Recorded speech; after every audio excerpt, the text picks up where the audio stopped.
Just how have these critical back offices in India been effective during this second wave? Thanks for having me.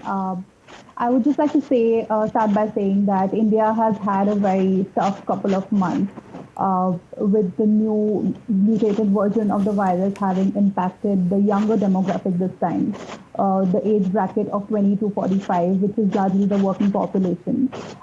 So companies have been facing a lot of problems with widespread absenteeism, lack of morale, and irregular working hours.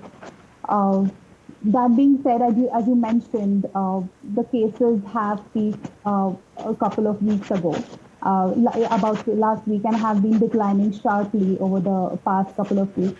And that is encouraging information again. But companies which have outsourced their work to India have been facing a lot of problems. So a lot of the patients, largely in North India and in the West as well, have been left to fend for themselves almost entirely and are having trouble uh, securing life-saving drugs such as oxygen support and things like that. But that being said, I think things are expected to only get better after this because, as I said, the cases have been on the decline for the past few days.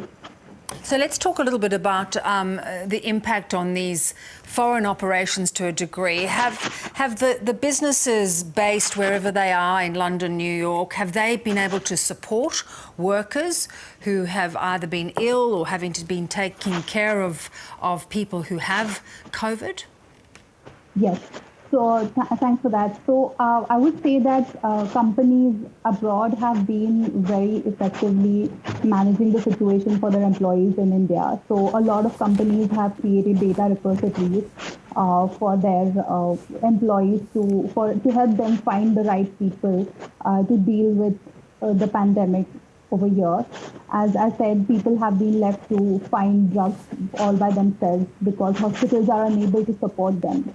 And by and large, companies are relaxing a lot of deadlines for their Indian workers. They are expanding their insurance coverage to make things a little bit better for them. They are also creating Slack channels and things like that for urgent requirements for their employees. Some of them have also come up with 4-day work weeks to enable Indian employees to take care for their families as well, and give them more flexibility on that front. There were some reports, though, that workers were being forced to come into work even if they were not well. Yeah, I think there were some off reports about that, but again, I would say that the companies which largely have a large service supply chain in India have not been doing that. Neither have there been any reports of people being sacked because of the situation. Also, there will, I think, always be some companies who would exploit the situation per se, but by and large, I don't think that people are being insensitive about the situation here. Yeah. Do you think it's going to have any impact on these kind of operations in the longer term? Will companies rethink this outsourcing? No, I don't think I would say that. We don't expect this to have a long-term impact on the India's outsourcing industry, which is currently over 190 billion.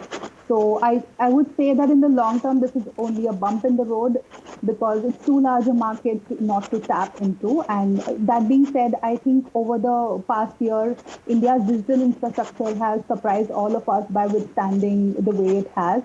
And people usually think that it would be difficult to remote work out of India, but that hasn't happened. So even if people do have to go back to remote working, the employees and the country's infrastructure is much better equipped to deal with that. Yeah, interesting. And what do you think, Devika, more broadly, that will India bounce back quite quickly, do you think, from this? Yeah, I would say that I'll just talk about what my EIU forecast for India are. So in terms of GDP, earlier we were predicting that India will grow at the rate of 13% in 2021. But because of the impact of the second wave, we are now expecting that to be 10.4%, which is not a very large reduction in GDP growth. It would still be double digit.